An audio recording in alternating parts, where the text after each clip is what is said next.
وَأَنكِحُوا الْأَيَامَ مِنکم، تم میں سے جن مردوں یا عورتوں کا اس وقت نکاح نہ ہو ان کا بھی نکاح کراؤ.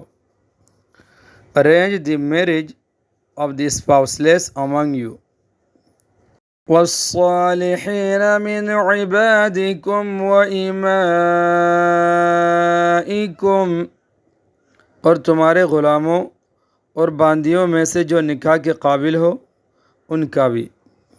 And the capable from among your bondmen and bondwomen. إِن يَكُونُوا فُقَرَاءَ يُغْنِهِمُ اللَّهُ مِن فَضْلِهِ، اگر وہ تنگ دست ہو تو اللہ اپنے فضل سے انہیں بے نیاز کر دے گا. If they are poor, Allah will enrich them out of His grace.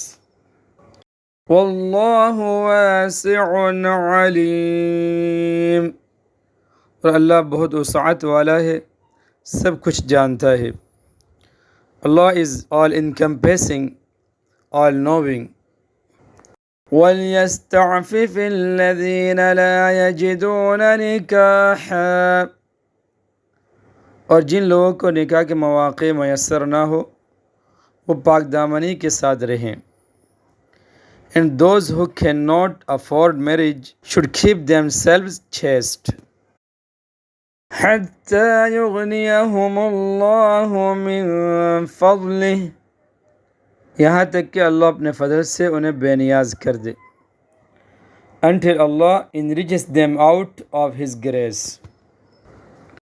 وَالَّذِينَ يَبْتَغُونَ الْكِتَابَ مِمَّا مَلَكَتْ أَيْمَانُكُمْ، اور تمہاری ملکیت کے غلام باندیوں میں سے جو مکاتبت کا معاہدہ کرنا چاہے.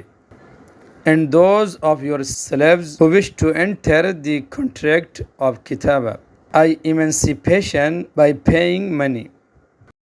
فَكَاتِبُوهُمْ إِنْ عَلِمْتُمْ فِيهِمْ خَيْرًا، اگر ان میں بلائی دیکھو تو ان سے مکاتبت کا معاہدہ کر لیا کرو.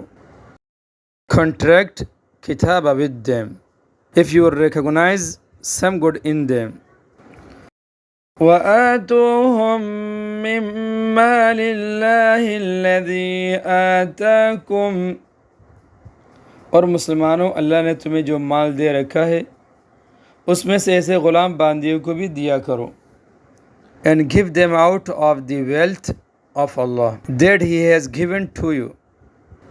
وَلَا تُكْرِهُوا فَتَيَاتِكُمْ عَلَى الْبِغَاءِ إِنْ أَرَدْنَ تَحَصُّنًا، اور اپنے باندیوں کو بدکاری پر مجبور نہ کرو جب کہ وہ پاک دامنی چاہتی ہوں. And do not compel your maids to prostitution if they wish to observe chastity.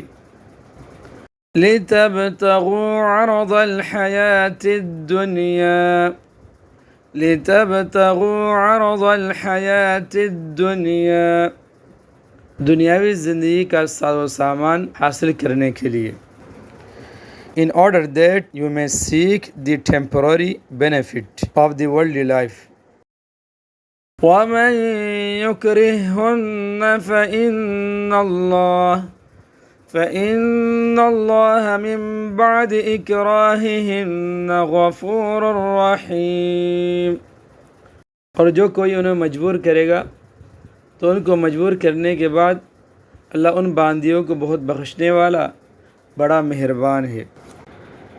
If one compels them, then after they are being compelled, Allah is most forgiving, very merciful.